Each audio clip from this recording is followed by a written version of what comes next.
Bonjour, avant de commencer, je voudrais juste dire quelques mots rapides sur cette chaîne qui est quand même relativement neuve puisqu'elle a démarré en juin 2021 et nous sommes actuellement, au moment où j'enregistre, à la mi-septembre. Déjà quelques centaines de personnes qui se sont abonnées à la chaîne, je ne m'y attendais pas du tout. J'ai commencé ça en fait pour les amis du club photo qui posaient des questions sur Darktable. Et puis pendant que j'y étais, je me suis dit, bah, quitte à les faire en français, les vidéos, je les fais aussi en anglais, ça ne me coûte pas grand chose de le faire. Et puis, bah voilà, un succès relatif, mais un certain succès, très flatteur en tout cas, qui m'encourage à continuer. Et autre surprise, j'ai eu quelques demandes d'un lien PayPal pour contribuer à la chaîne. Donc je voudrais remercier les personnes qui ont effectivement contribué financièrement à la chaîne, leur dire que voilà, le micro, là, il est acheté, il est voilà un petit micro pour enregistrer. Il est maintenant sur un trépied avec un bras macro, il est accroché indépendant du bureau. Donc merci à Claude de Québec qui m'avait demandé d'enlever le trépied du micro du bureau où j'avais mon clavier. Donc j'espère que la qualité sonore est meilleure. Merci pour tous les conseils que vous pouvez me donner à ce sujet. Voilà. Projet suivant, ce serait d'acheter un color checker passport. Donc c'est les petites mires de couleurs là qu'on peut utiliser pour calibrer les couleurs. Et on a ça dans le module calibration des couleurs. Et je voudrais savoir en fait si vraiment ça vaut la peine d'en acheter un, si on a des changements significatifs ou importants pour un photographe amateur comme moi et puis peut-être comme vous. Voilà.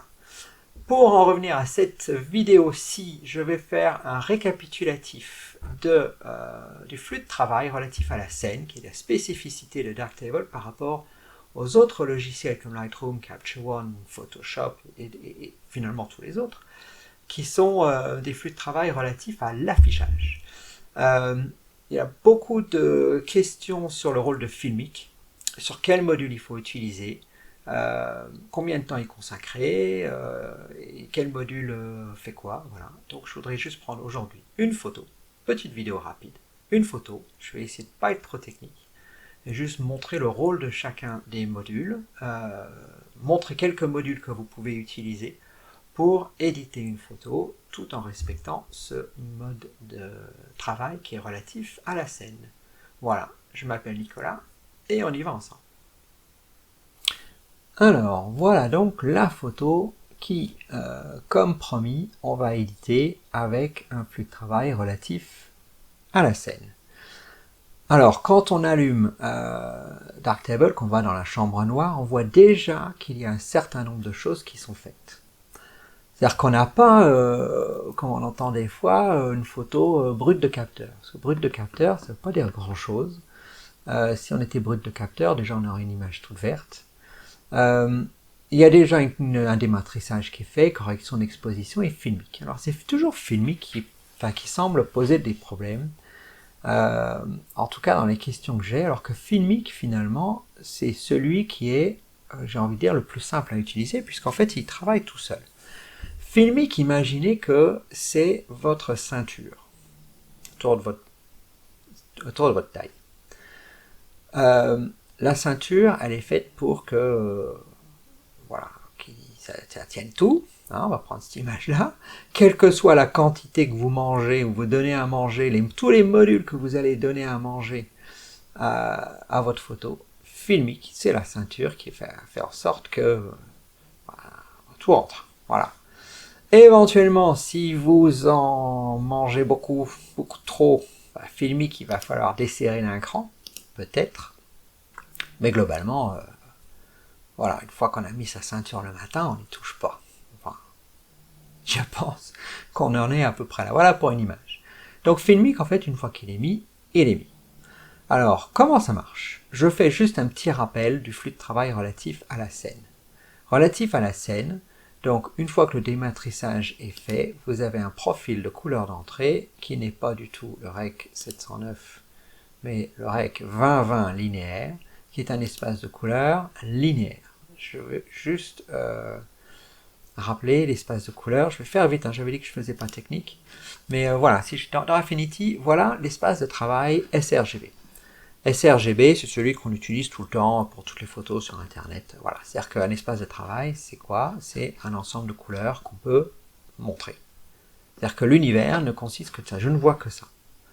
Si j'étais dans un espace de couleurs plus grand, et ben en fait, tout d'un coup, je découvre que le monde tel qu'il est, mon monde tel qu'il est ici, là, tout d'un coup, je découvre que il y a des nouvelles couleurs dans mon monde, et là, émerveillement, ça change votre vie, vous voyez autre chose. Et un écran ne peut montrer que ça. Ici, à peu près. Hein, sRGB, voilà. Plus, hein, tous les écrans montrent au moins du sRGB, pour être précis. Il n'y a aucun écran, à ma connaissance, qui montre tout ça. Alors le truc, c'est que si vous n'étiez pas sur un écran, mais dans la vraie vie, eh ben, vous pourriez voir tout ça comme couleur. Alors c'est ça qui est bizarre, c'est que on montre ces dessins-là, et si on les montre, c'est qu'on les voit sur un écran. Donc les couleurs qui sont ici, voilà, qui sont sur mon écran, on est en train de dire qu'en fait l'écran ne peut pas les afficher. Et c'est vrai, en théorie. Sauf qu'il faut bien montrer quelque chose. Et c'est là où en fait, il faut bien avoir cette idée d'œillère. Voilà, les œillères, c'est ça. Ça, c'est du sRGB. Darktable travaille dans un espace de couleur plus grand.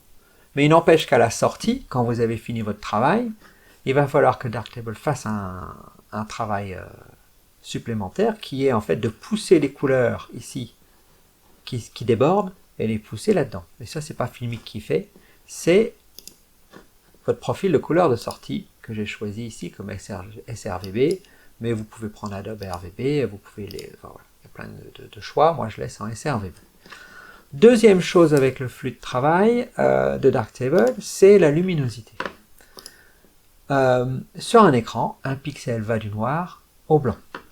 Voilà, noir-blanc, c'est-à-dire que je peux mettre, je ne sais pas s'il y a des pixels blancs, enfin tant pis, vous voyez ce que c'est, du noir-blanc. Au-delà du blanc, ça n'existe pas, en dessous du noir, ça n'existe pas. Dans le monde physique, le vrai noir n'existe pas, le vrai noir correspondrait à une température de couleur de moins 273 degrés Kelvin. Autant dire que c'est très froid et ça existe que de manière à peu près théorique au fin fond de l'univers. Et là, il y a zéro lumière et c'est noir.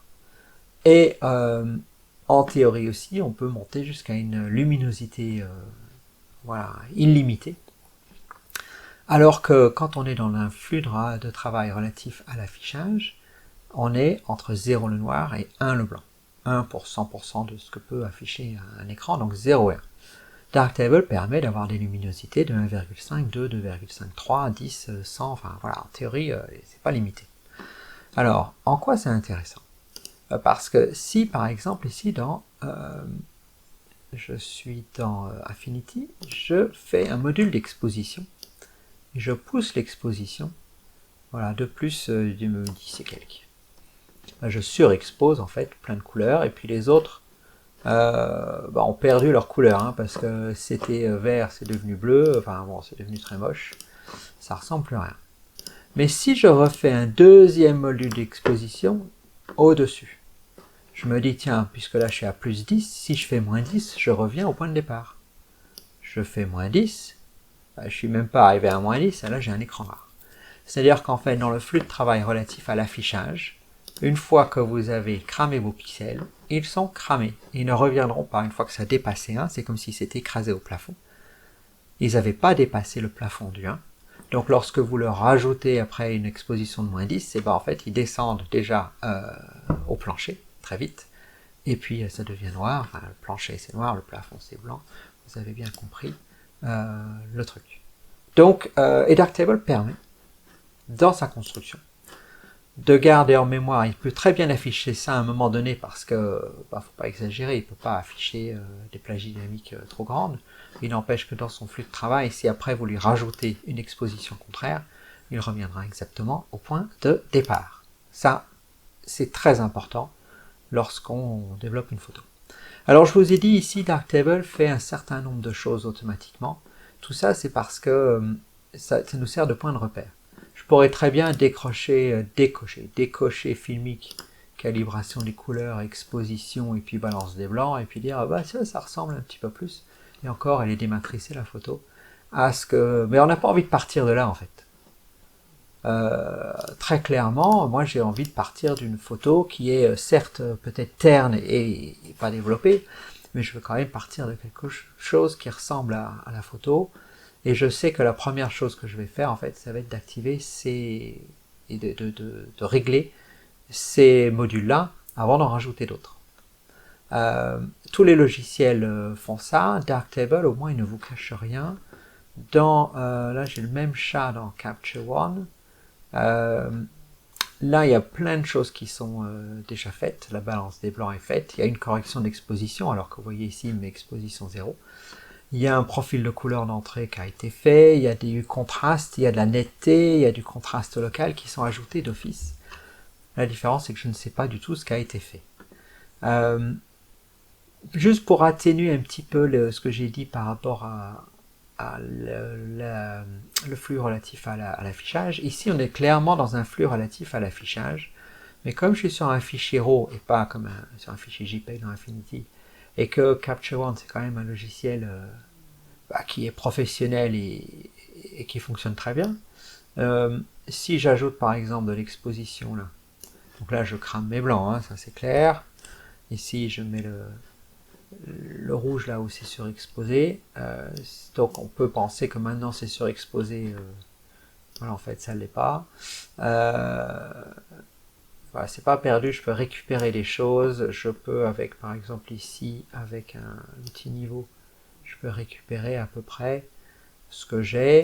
La différence c'est que, enfin, il travaille de toute façon relatif à l'affichage, ça c'est certain.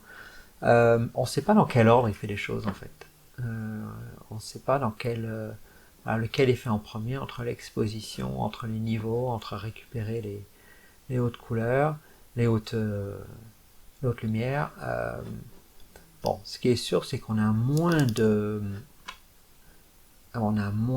liberté par rapport aux tonalités que dans Darktable.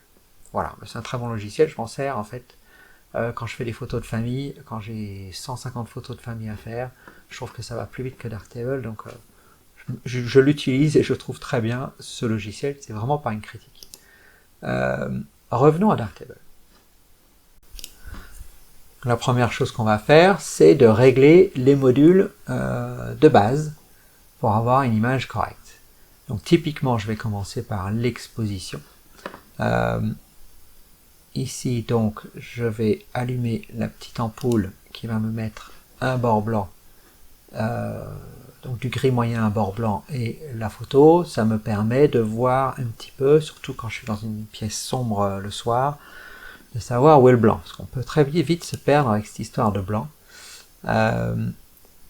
Sachez que le vrai blanc, en fait, surtout dans Darktable, quand on sait qu'il y a une luminosité infinie, le vrai blanc n'existe pas. C'est nous qui décidons ce qui doit être blanc à l'écran et ce qui doit être noir.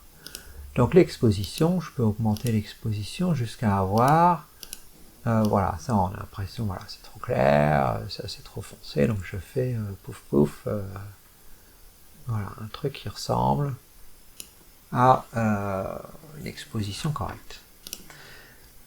Après, allons dans Filmic. Donc Filmic, c'est votre ceinture. C'est lui qui en fait va me dire, enfin à qui je vais dire ce qui doit être blanc, ce qui doit être noir, et à peu près quoi faire entre les deux. Mais Filmic maintenant il fait à peu près tout seul. Donc si on n'est pas encore un petit peu débutant, on modifie juste exposition relative du blanc et exposition relative du noir, et ça suffit, le reste on peut même ne pas y toucher. On a des options maintenant ici qui sont marquées sur et sur, qui permettent de faire en sorte que vous allez avoir une gradation des tonalités entre le noir et le blanc de manière très douce qui émule un petit peu ce qui se passe sur du film argentique, donc qui donne un rendu très agréable. L'exposition relative du blanc, c'est pas compliqué, il suffit de savoir quel est votre point le plus blanc dans la scène.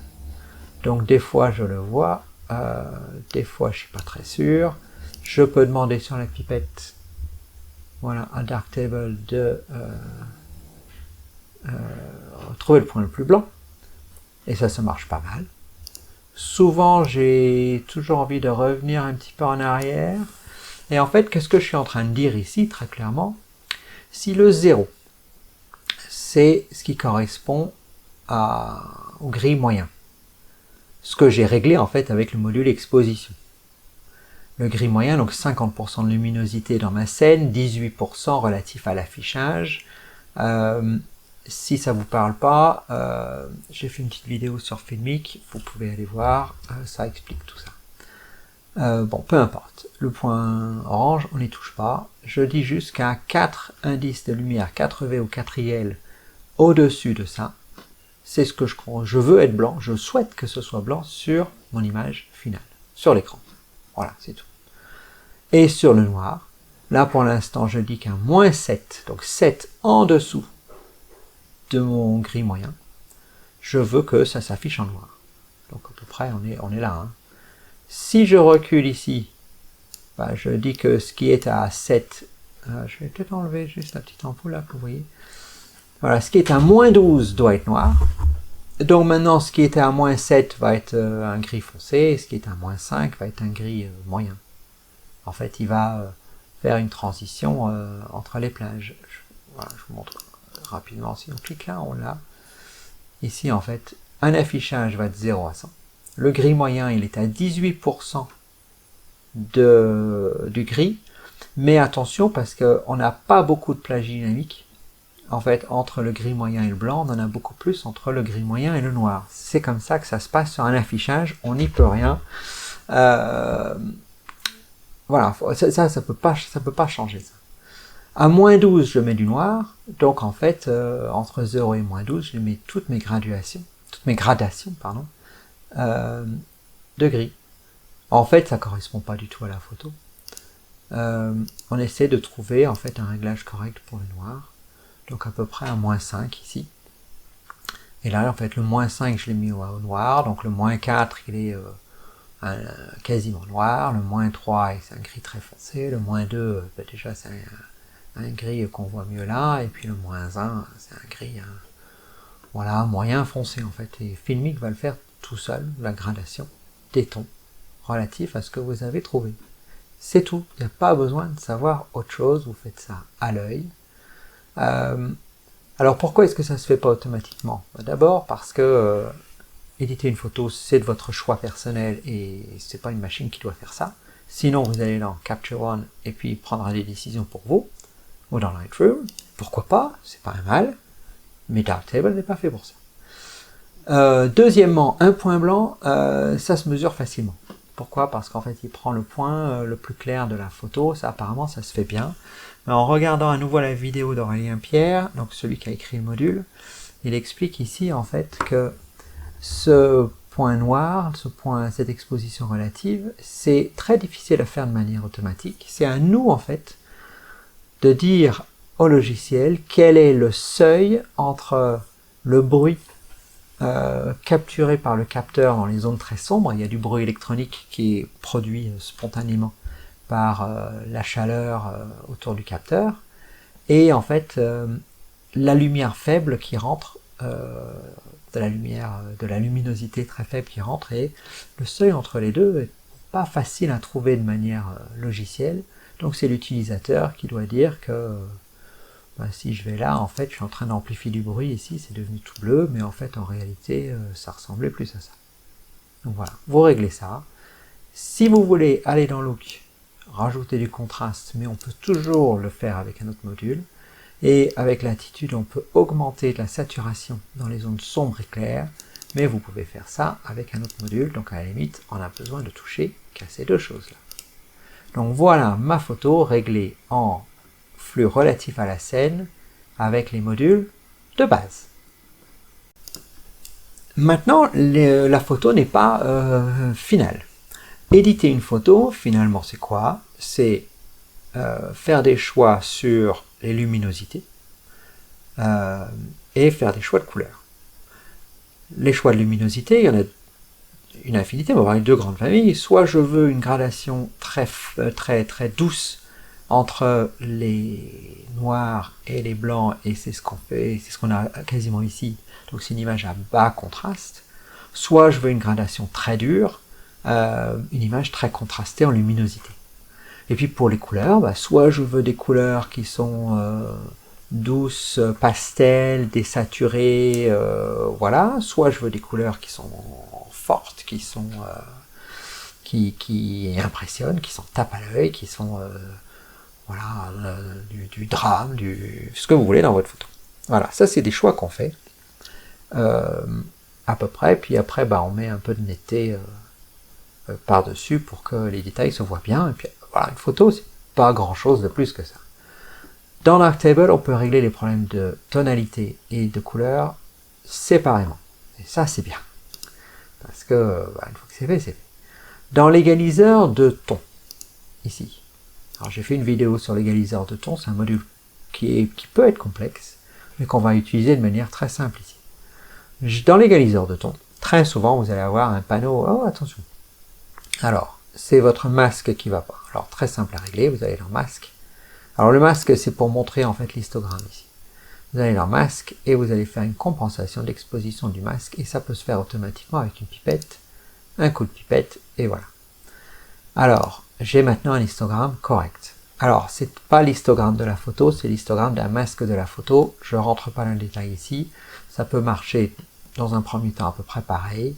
C'est-à-dire ici, j'ai les parties, ce que j'ai là, le point noir de la photo, le point blanc.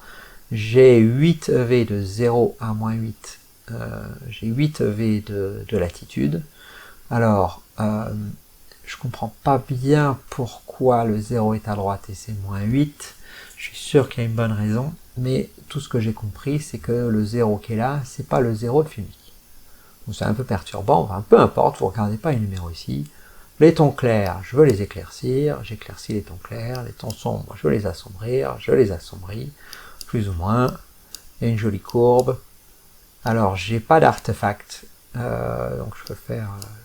c'est-à-dire que je vais pas avoir de halo, par exemple avec ce module, génial. Pourquoi? Parce que y a un masque sous-jacent qui permet d'éviter ça. Bon, je mets un peu de contraste, mais pas trop. Donc voilà pour la luminosité, l'égaliseur de ton. Voilà. Ça c'est pour les contrastes. Pour les couleurs. Les couleurs, on a un module qui s'appelle balance des couleurs RVB. Donc ici, je l'allume. Alors il est compliqué aussi, j'ai fait une vidéo dessus aussi, mais pour l'instant on va rester très simple. Hein, c'est pour les débutants plus, hein, cette vidéo, ceux qui ont déjà joué un petit peu avec et qui se posent des questions. La vibrance, donc je vais rajouter un peu de richesse de couleurs. Moi, je peux en mettre pas mal, on peut y aller hein, là-dessus. La chroma, il ne faut pas y aller trop, parce que en fait, qu'est-ce qui se passe pour la chroma? Rapidement, la chroma, si j'enlève ça, je reviens, j'enlève ça, voilà. Dans mon espace de couleur, plus vous poussez la chroma, plus votre couleur va vers l'extérieur. Ici, vous avez le point blanc, en fait, un gris, enfin, votre gris, si vous voulez. Plus vous ajoutez de la chroma, plus vous allez vers les bords. Et les bords, en fait, c'est de la lumière monochromatique. Ça ressort, enfin voilà, c'est des lumières ici à 540 nanomètres. Donc c'est des lumières monochromatiques, c'est ce qu'on a un petit peu dans les lasers de couleurs, les verts, les lasers rouges. Donc ça fait des couleurs qui sont quand même un peu artificielles, un peu pas naturelles un petit peu, parce que les couleurs dans la nature se mélangent. Très peu de lumière monochromatique. Donc on revient ici à Darktable, donc on peut pousser les couleurs, la saturation, une différence hein, entre chroma, saturation et brillance, je vais tout pousser un petit peu juste pour...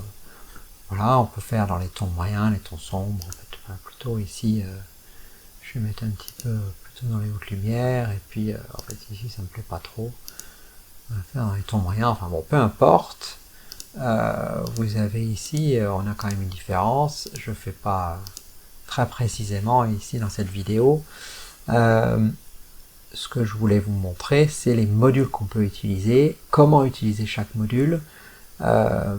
bah, je pense qu'il faut jouer avec. Puis après, c'est bien d'aller voir le mode d'emploi. Et puis après, on va peut-être regarder quelques vidéos spécifiques à chaque module. Mais sachez que ce module est très puissant. Il comporte des masques. On peut faire voilà, des virages de couleurs partielles. Enfin bon, il y a plein de choses à faire avec ça. Mais voilà, on peut déjà rajouter un peu de couleur là-dessus. Ce que je voudrais faire, c'est rajouter un peu de netteté. Alors la netteté, c'est-à-dire qu'en fait, quand on démosaïque une photo, dans Darktable, il n'y a pas de netteté de rajouter. Donc c'est à nous de le faire. Et pour ça, j'utilise l'égaliseur de contraste. Ici, il y a un preset déjà fait qui s'appelle netteté. Renforcer la netteté ici, que je trouve très fort. En fait, ici, beaucoup trop fort.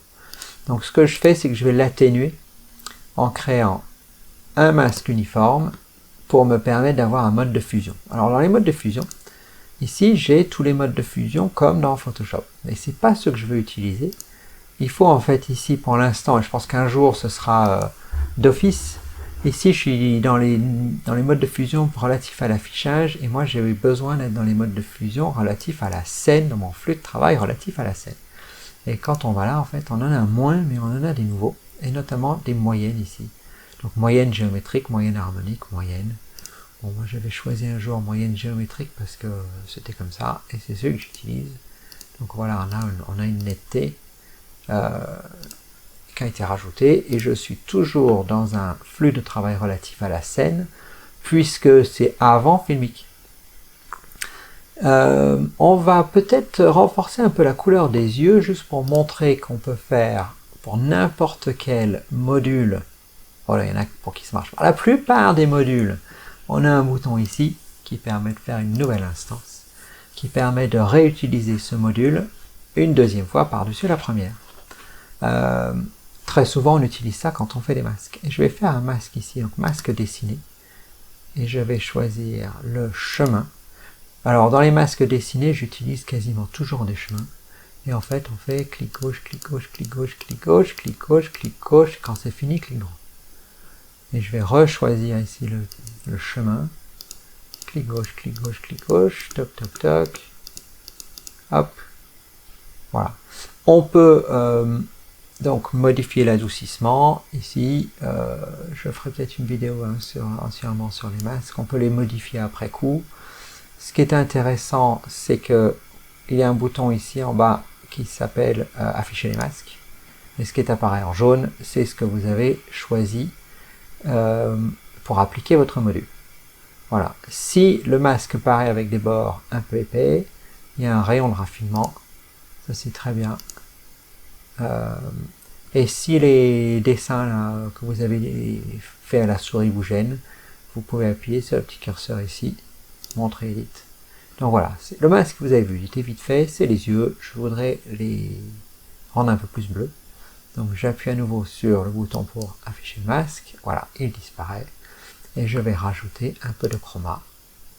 Alors, vous pouvez rajouter beaucoup de chroma. Je vais vous montrer, tiens. Je vais faire bouton droit et je vais rajouter 100 de chroma.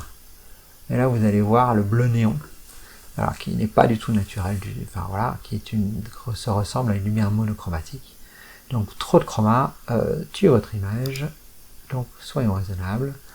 Un peu de brillance qui va rajouter un peu de lumière, un peu de luminosité aussi. Et puis en fait maintenant je reclique pour fermer, et si j'éteins les yeux, voilà, j'ai rajouté juste un petit peu de peps dans les yeux. La dernière chose que je voudrais rajouter, c'est un peu de contraste local. Essayez d'avoir un petit peu le détail dans les poils peut-être ici, qui étaient nets, hein, ils sont nets dans l'image. Alors le module qu'on va utiliser, c'est contraste local, que j'allume ici. Je ne fais pas de masque d'ordinaire, je ferai juste un masque voilà, autour des zones qui m'intéressent. Le fond, j'aime bien qu'il soit doux. On peut essayer, tiens, alors, je vais rajouter un petit peu de détail. Pas trop, parce que vite le détail, ça déborde. Hein. Donc un peu de détail. Un peu dans les tons moyens, et puis peut-être enlever dans les tons clairs. Donc avant, après. Et si vous voulez atténuer ou appliquer ça uniquement aux endroits qui sont à peu près nets, il y a quelque chose de magique. Vous faites masque dessiné. Donc ça c'est nouveau dans 3.6. Vous pouvez améliorer votre masque. Et ici vous avez seuil détail. Et si vous allez à droite, il va masquer suivant si uniquement les parties de l'image qui sont nettes. Donc si je fais seuil détail, on commence à voir en fait de masquer uniquement les parties qui sont nettes. Donc il ne va appliquer le contraste local que là. Vous faites un petit rayon de raffinement parce que sinon, si le masque est trop net, vous allez en fait rajouter en même temps du bruit. Un peu de rayon flou si on veut. Et puis comme ça, on est sûr. Alors on pourrait faire un masque un petit peu mieux que ça, hein, mais vous avez rajouté du contraste local de manière quand même beaucoup plus locale. Et puis là où il y a des détails, parce que rajouter du contraste local et où il n'y a rien, ça sert à rien. Mais vous remarquerez que le contraste local est après filmique. Hein, le premier ici, dans l'ordre, le début c'est là et ça monte. Et ça c'est le dernier. Et contraste local est après filmique, donc il n'est plus dans un affichage relatif à la scène, mais pour l'instant on n'a que ça. Dans la version 3.6, on n'a pas de contraste local relatif à la scène. Ça vient ici avec la version 3.8 qui arrive à Noël, le module diffusion honnêteté, donc je l'allume, pour l'instant il ne fait rien, qui est diffusion honnêteté, oh, regardez, il est où? Il est là, il est en dessous de filmique. Donc ici vous pouvez cramer vos blancs, les contrastes locaux, diffusion honnêteté, il reste sous filmique, donc filmique va le contrôler un petit peu mieux. Donc voilà en fait, pour cette photo, on peut faire beaucoup mieux au niveau de l'édition de la photo, il y a des défauts. Le but n'était pas de passer une demi-heure à éditer la photo dans les détails, mais de montrer quels étaient les modules qu'on peut utiliser pour éditer une photo. Et là, avec les modules que je vous ai montrés, on peut quasiment tout faire. Les seules choses que j'ai pas montrées, mais ça c'est j'ai fait des vidéos là-dessus pour les débutants, c'est recadrer, redresser les verticaux, mettre un cadre, tout ça, mais qui n'ont rien à voir vraiment avec le flux de travail relatif à la scène. Là vous l'avez. Voilà. Il y en a d'autres, des choses qu'on peut faire, plein de choses à explorer. Mais voilà, pour les débutants plus, voilà un flux de travail possible pour vous. Voilà, j'espère que ça vous a aidé. Donc c'est la fin de cette vidéo et je vous dis donc à bientôt. Ah oui, puis juste pendant que j'y pense, voilà, je vous ai mis la photo que j'avais éditée, là où j'ai pris du temps pour l'éditer, où j'ai récupéré quand même un peu de détails dans la fourrure. Donc voilà, c'est quand même mieux que ce que je viens de vous montrer, mais j'ai mis un petit peu plus de temps aussi. Et puis, si on rajoute des instances d'exposition, regardez, je fais plus 5. Si je fais plus 5 IL à ma photo, oh, regardez, c'est tout cramé. Même Filmic, il n'a pas réussi. Hein. Là, on a cassé notre ceinture. Mais je rajoute une nouvelle instance de Filmic. Et j'entre -5. Et puis, il se passe quoi? Alors, si vous pensez que c'est lent, c'est parce que diffusion honnêteté, vous allez voir, ça va pas vite. Mais en cours, oh, regardez, c'est revenu.